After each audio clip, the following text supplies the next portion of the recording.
morning. I feel like I'm marching in today, Gary. Thank you. That was beautiful. Lovely. Not that I'm a saint. We all know that I am. Lovely to be with you this morning. Sharon has organized a event at St. Mark's for, it's a spaghetti dinner. She made 8 quarts of Alfredo sauce and 20 quarts of marinara sauce. Oh, They're having one of the members over there, a young guy, had a stroke, and he was home from work on short-term disability, and through some sort of a glitch between him and his employer and the insurance company, they're not really covering a lot of his medical stuff. So we are helping him out with a spaghetti, good old-fashioned spaghetti dinner. And man, people from all over have come out of the woodworks to sign up to come. There's a drive-through in the alley of the church, and they've got containers ready to go. It's quite a production my wife has arranged over there. So if you're wondering if she's feeling okay, she is back to normal. what time? Anyway. What time is it? So you can go there anytime after 11:30 today to pick up, or you can go sit in the basement of the church and have spaghetti. It's going to be a nice event, I think. He was a very generous guy. He volunteered every week on Saturday mornings at the local food pantry for like 3-4 hours every single Saturday. And they've been publicizing this event with people who came to the food pantry, and also all the other volunteers and the board, and so it could be a very large event. Hopefully we'll get a good turnout. Anyway, good to be with you this morning, in spite of the rain. Actually, we need rain, don't we? Yeah, it's been really dry. So. But it's nice of it to wait until we go home. Yeah, we'll pray for that. Exodus. Exodus is the story about the Jews in Egypt, enslaved. And the first couple chapters are kind of setting the scene. And then if you remember the story of Moses being born and put in a basket, and he goes down the river a patch, and he's found by Pharaoh's daughter. And Pharaoh's daughter brings him home and says, Daddy, Daddy, can I keep him? And he says, well, as long as you find someone to take care of him for you, because she was royalty. And she found Moses' mother to come and be his nursemaid and to help raise him. It's a lovely story. And then Moses grows up, and one day he sees somebody, one of the Hebrew slaves, being mistreated. And he steps in and he kills the Egyptian who had been mistreating the Hebrew. And then he had to leave. He was a murderer. And he goes out into nowhere, and he meets a Moabite princess. And her father, Jethro, was a priest. A Moabite priest. I don't even know what that means. They don't really tell us what that means, but it begins, our scripture for today. Moses was keeping the flock of his father-in-law, Jethro. Now what you need to know about that is, this is not a very good job. If you had your own flock and you were overseeing it, that would be one thing, but tending someone else's flock, and not only that, but your father-in-law's flock, maybe not the best job in the world. It's sort of put out there to say he has really fallen. He is at the bottom rung of the ladder. He led Jethro's flock beyond the wilderness and came to Mount Horeb, the mountain of God. There the angel of the Lord appeared to him in a flame out of the fire of a bush. He looked at the bush, was blazing, and yet it was not consumed. Then Moses said, "I must turn aside and look at this great sight and see why the bush is not burned up." When the Lord saw that he had turned aside to see, God called to him out of the bush, "Moses, Moses." And he said, "Here I am." Probably right after he said, Who said that? Then he said, "Come no closer. Remove the sandals from your feet, for the place on which you are standing is holy ground." He said further, "I am the God of your father, the God of Abraham, the God of Isaac, the God of Jacob." And Moses hid his face, for he was afraid to look at God. Then the Lord said, "I have observed the misery of my people in Egypt. I have heard their cry on account of their taskmasters. Indeed, I know their sufferings, and I have come down to deliver them from the Egyptians, to the country of the Canaanites, the Hittites, the Amorites, the Perizzites, the Hivites, and the Jebusites. The cry of the Israelites has now come to me. I have also seen how the Egyptians oppress them. Now go, I am sending you to Pharaoh to bring my people, the Israelites, out of Egypt."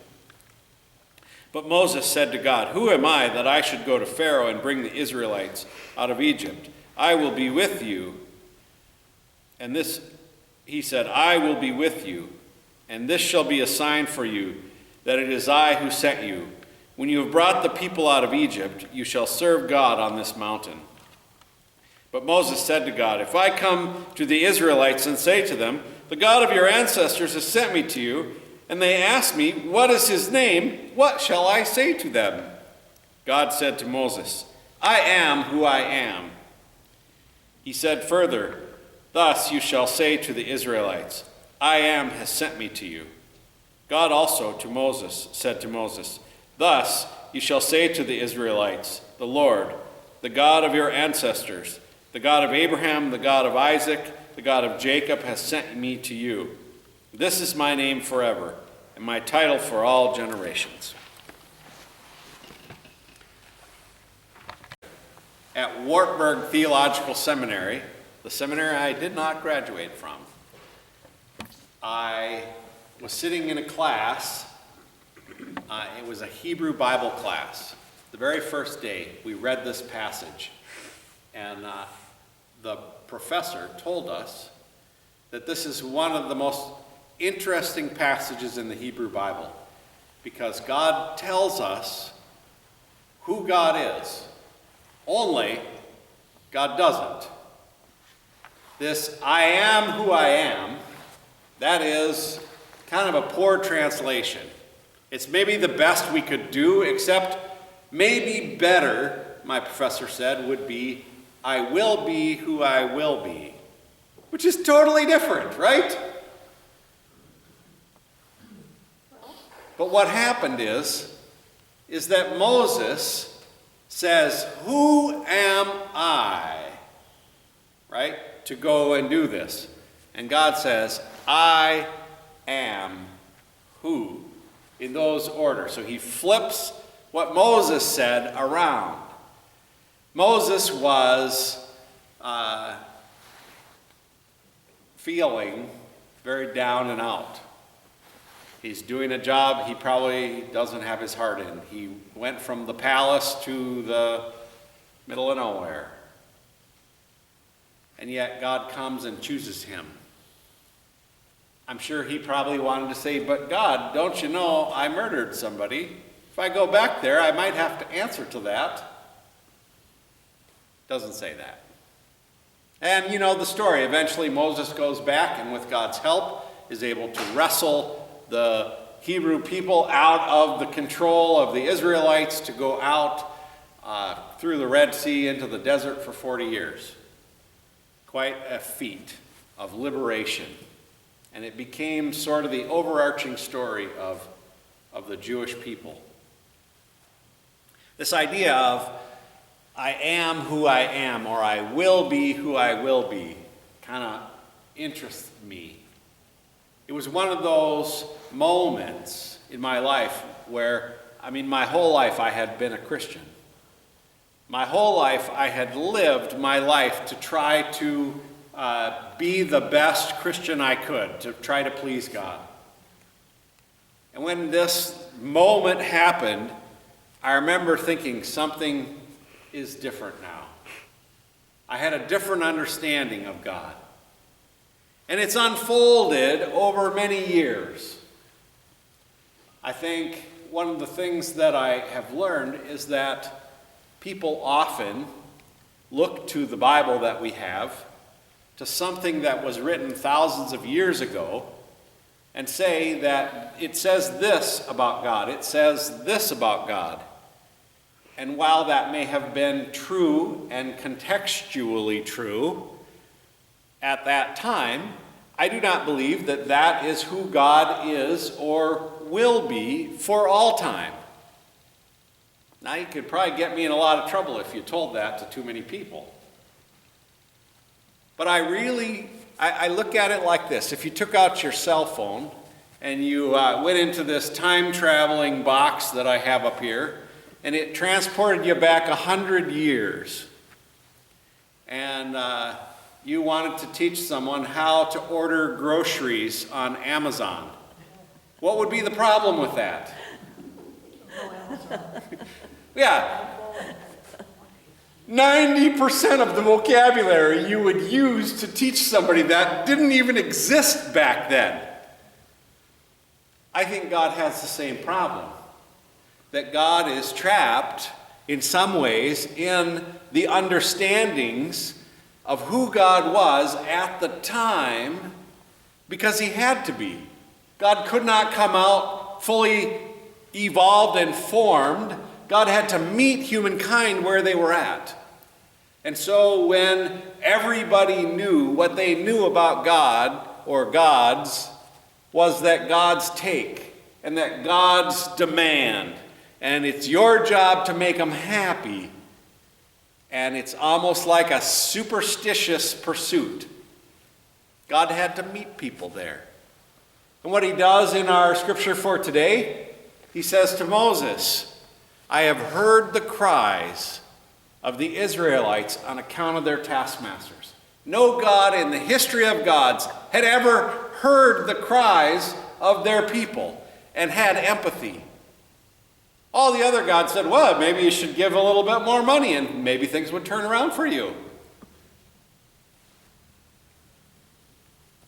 I think the scriptures, if you look carefully, are an example of how God keeps evolving and moving forward.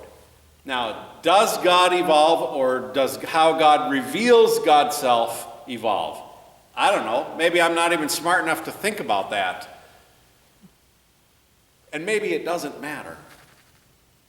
But what I'm thinking about today is how do we find our revelation of God for this modern world that we live in? How do we make sense of the modern life? Do we go back and apply the standards of God at some other point in history? Well, a lot of people do. It keeps us looking backwards and longing for the bygone days of yesterday. Which even on those bygone days, people were looking to the bygone days. We don't have a choice but to keep moving and thinking new thoughts. And I think that's exactly what God calls us to do. To keep using the gifts that God has given us, the mind that God has given us, to keep interpreting our situation in the general parameters of God. When I first started seminary, there was a really big movement among seminary professors to say that Jesus is the definitive revelation of God. If you want to know something about God, look to Jesus. And I believe that. That's probably as certain or as good as we can get. But I think God calls us beyond that, because there are lots of situations in our life that we need to figure out that weren't a part of that. We need to figure out how to handle them in a way that maybe Jesus would have handled them. Does that make sense? I remember So this sermon, this pursuit is kind of thinking about who is God. And if God will be who God will be, then God is continually sort of out in front of us and leading us forward into new understandings. And I think while it is really important to be grounded in the life of Jesus and the stories of the Bible to give us context, I think we also need to use our brain and our heart that God has given us to try to be the kind of people who also hear the cries of the oppressed, who hear the sorrows of the lonely, of the outcast, of the people who are discarded and set aside. I think God continues to have us do that. Much of my Christian life has been an exercise in up here, logic and academics. I do a lot of reading. I think really high-level thoughts about things and how things all fit together. But I also want to share this morning about an experience I had. We'll call it a mystical experience. And I didn't even know what it was until I started reading about people who've had mystical experiences. It was when I went to the Lutheran School of Theology at Chicago to try to sign up for classes, to see if maybe I would be a fit there. I had gone 10 years earlier, and when I got there, I had this visceral reaction to the place and to the people that this is not for me. I felt it deep in my bones. And here I was 10 years later, looking to go back. I wasn't sure if I was being called back to seminary or not, but I was willing to keep an open mind, and I went there. And as I was sitting, waiting for the counselor of admissions to be free to let me into her office, I was sitting in the hallway outside, and it is a hallway along this commons where a lot of students were changing classes and walking and talking and gathering, some people drinking coffee. And all of a sudden, sitting there, and I was pretty nervous, I started to feel funny. And I looked up, and the lights that were normally sort of a really fluorescent white became a nice sort of golden, a very warm hue. That was what I noticed first. And I remember looking at people, and my skepticism of the place and the people was replaced with warmth and love. And it was weird. Like I wanted to just go up and hug people like they were my long-lost kin that I had never met or something. Or it was, and it lasted, I don't know, maybe a couple of minutes. But I felt like I'm having this really strange experience. And hard to explain. And I didn't even tell people about it for a long time because I thought people are going to think I'm nuts. But lately I've been reading more about mystical experiences. I have a cousin, Matt, who went to Alaska. He was running from his life of drug addiction. And he thought if he went to Alaska and tried to live in the middle of nowhere by himself, he wouldn't have access to, turns out that wasn't true. But through a very difficult, painful period in his life, he came out the other end a much better person. And as he was on the plane coming home, he had a mystical experience. And he described it in much of the way that I remembered. And he's a Buddhist. having this mystical experience. And then I read a number of people who have had these kind of experiences. And so I guess what I'm saying is that I will never ever stop believing that God is here in the midst of us.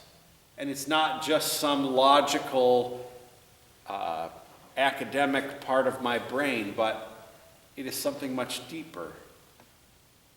It has caused me to want to keep searching for answers about God being this God who provides a warm and loving embrace, and wanting to be one of those kind of people.